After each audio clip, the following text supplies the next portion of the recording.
ଛୁଟି ଦିନରେ ଛୋଟ ପ୍ରୟାସ। ଆମ ଚାରିପାଖରେ ବହୁ ସଂଖ୍ୟାରେ ଷଣ୍ଢ, କୁକୁର, ପଶୁପକ୍ଷୀମାନେ ଖାଦ୍ୟ ପାଇଁ ଏଣେତେଣେ ବୁଲୁଛନ୍ତି।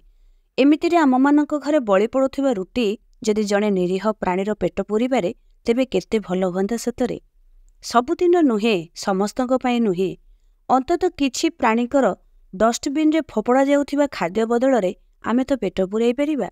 ଜଣ ଜଣ ହୋଇ ଯଦି ଜଣେ ପ୍ରାଣୀର ପେଟ ପୂରାଇ ପାରିଲେ, ତେବେ କେତେ ଭଲ ହୁଅନ୍ତା କହିଲେ। ଏମିତିରେ ବି ଆମ ମନରେ ପ୍ରଶ୍ନ ଆସେ, କଳା ଗାଈ, କଳା ଷଣ୍ଢ, କଳା କୁକୁରକୁ ଖାଇବାକୁ ଦେଲେ ଭଲ, କିନ୍ତୁ ଯେଉଁମାନେ କଳା ରଙ୍ଗର ହୋଇ ଜନ୍ମ ହୋଇନାହାନ୍ତି ସେମାନଙ୍କର ଭୁଲ କ'ଣ ଯେ? ଭଗବାନଙ୍କର ସୃଷ୍ଟିରେ ଯାହାର ଜୀବନ ଅଛି ତାର ଭୋକ ବି ଅଛି, ଖାଦ୍ୟର ଆବଶ୍ୟକତା ଅଛି।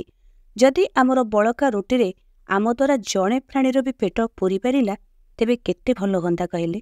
ଯଦି ଆପଣମାନେ ଆମ ସହିତ ସାମିଲ ହୋଇ କିଛି ବୁଲା ପ୍ରାଣୀଙ୍କର ପେଟ ଭରିବାକୁ ଚାହାନ୍ତି, ତେବେ ଆସନ୍ତୁ ନା ଆମେ ଏକାଠି ହେବା।